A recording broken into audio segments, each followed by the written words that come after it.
परिचय। यह शरद ऋतु की एक सुहानी शाम है। रश्मि अपने बगीचे में टहल रही है। अचानक वह अपने दाहिने गाल पर कुछ चुभन सी महसूस करती है। उसकी पहली प्रतिक्रिया यह है कि वो अपने गाल पर एक चांटा मारती है। जैसे ही वो हाथ हटाती है तो उसे एक मधुमक्खी जमीन पर मरी हुई मिलती है। रश्मि को बहुत ज्यादा दर्द हो रहा है। वह डॉक्टर के पास चिकित्सीय सहायता लेने के लिए भागती है। अभी आपने बाहरी प्रभाव के लिए रश्मि की पहली प्रतिक्रिया देखी। इस अध्याय में आप सजीव वस्तुओं तथा उनकी विशेषताओं के बारे में और अधिक जानेंगे। आओ सीखें। सजीव व निर्जीव वस्तुओं के बीच अंतर करना।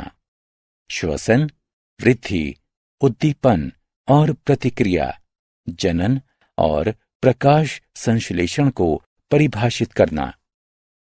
शाकाहारी, मांसाहारी तथा सर्वाहारी के बीच अंतर करना। सजीव वस्तुएं। सजीव वस्तुएं निम्न क्रिया करती हैं: सांस लेना, गति, वृद्धि और जनन। सजीव वस्तुओं में संवेदना होती है। वे भोजन खाते हैं और व्यर्थ पदार्थों को निकाल देते हैं। निर्जीव वस्तुएं। निर्जीव वस्तुएं निम्न क्रियाएं नहीं करती हैं: सांस लेना, वृद्धि और जनन। उनमें संवेदना भी नहीं होती है। कुछ निर्जीव वस्तुएं प्राकृतिक होती हैं। उदाहरण के लिए पत्थर, सोना आदि। कुछ निर्जीव वस्तुएं सजीव वस्तुओं से प्राप्त की जाती हैं, जैसे शहद, रेशम आदि।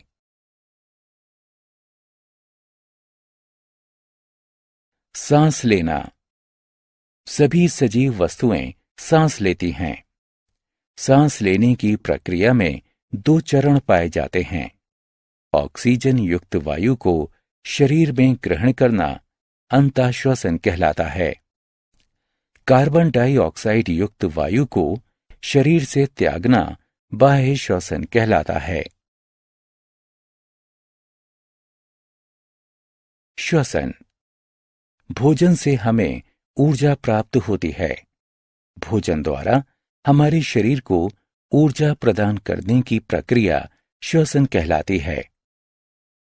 ऑक्सीजन श्वसन में सहायता करती है। श्वसन की प्रक्रिया में कार्बन डाइऑक्साइड निकलती है।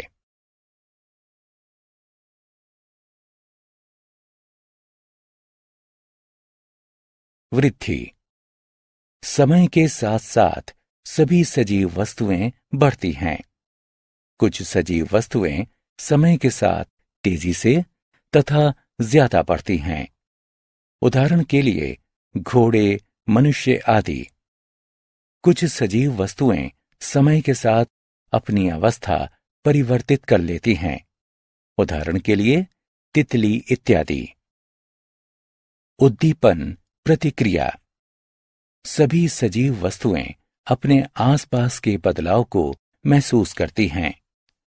कोई भी बाहरी प्रभाव जिसके कारण एक सजीव वस्तु प्रतिक्रिया करती है, उद्दीपन कहलाता है। एक बाहरी प्रभाव के लिए एक सजीव वस्तु द्वारा की गई प्रतिक्रिया को अनुक्रिया कहते हैं। उदाहरण के लिए जब आप गलती से एक गर्म तवा छू लेते हैं तो तुरंत आप अपना हाथ हटा लेते हैं। गर्म तवे से निकलने वाली ऊष्मा एक उद्दीपन है। गर्म तवे से हाथ हटाने का कार्य एक प्रतिक्रिया है। गति। सजीव वस्तुएं गति दर्शाती हैं। पक्षी हवा में उड़ते हैं, मछलियां पानी में तैरती हैं और जंतु दौड़ते हैं। पौधे इसका एक अपवाद हैं। यद्यपि वे सजीव हैं, किंतु वे एक स्थान से दूसरे स्थान पर गति नहीं कर सकते हैं। दूसरी तरफ निर्जीव वस्तुएं स्वयं कोई गति नहीं दर्शाती हैं। जनन। सभी सजीव बच्चे पैदा कर सकते हैं। यह प्रजनन कहलाता है। जनन द्वारा सजीव वस्तुएं अपनी संख्या बढ़ाती हैं। प्रकाश संश्लेषण। एक प्रक्रिया के माध्यम से पौधे अपना भोजन पत्तियों द्वारा बनाते हैं, जो कि प्रकाश संश्लेषण कहलाती है। सूर्य के प्रकाश में पौधों की पत्तियां वायु से कार्बन डाइऑक्साइड तथा जड़ों से पानी लेकर उसे भोजन में बदल देती हैं। प्रकाश संश्लेषण के दौरान ऑक्सीजन निकलती है। भोजन के स्रोत। कुछ जंतु अपना भोजन पेड़ पौधों से प्राप्त करते हैं। वे शाकाहारी कहलाते हैं। गाय और हाथी शाकाहारी के उदाहरण हैं। कुछ जंतु जीवित रहने के लिए अन्य जंतुओं को मारते और उन्हें खाते हैं। वे मांसाहारी कहलाते हैं। चीता मांसाहारी का एक उदाहरण है। कुछ जंतु पेड़ पौधों तथा जंतुओं दोनों से ही अपना भोजन प्राप्त करते हैं। वे सर्वाहारी कहलाते हैं। भालू और मनुष्य सर्वाहारी के उदाहरण हैं। हमने क्या चर्चा की?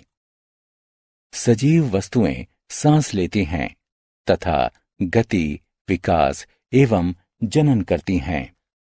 सजीवों में भोजन द्वारा ऊर्जा प्राप्त करने की प्रक्रिया को श्वसन कहते हैं।